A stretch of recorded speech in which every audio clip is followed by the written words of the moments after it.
na sobra-sobrang nakawan. Can you imagine, pare? These Filipinos, mga OFWs are working so hard. Nagpapadala tuwing taon ng pera as part of,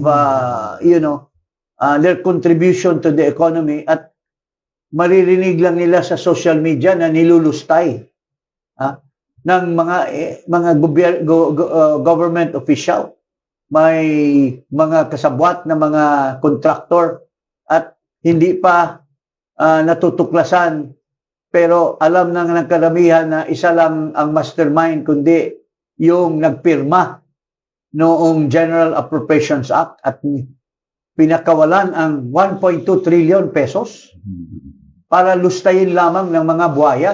So, alam na alam ng ating mga kababayan abroad, at sila ay malungkot na nakikinig sa mga pangyayari sa ating bansa. So, ano pong nangyayari pa lalo? Hindi lamang yung nilustay ang pera, lalo pang pinabagsak ang karapatan ng taong mamumuhay ng matiwasay, kasi bumagsak ang ekonomiya natin.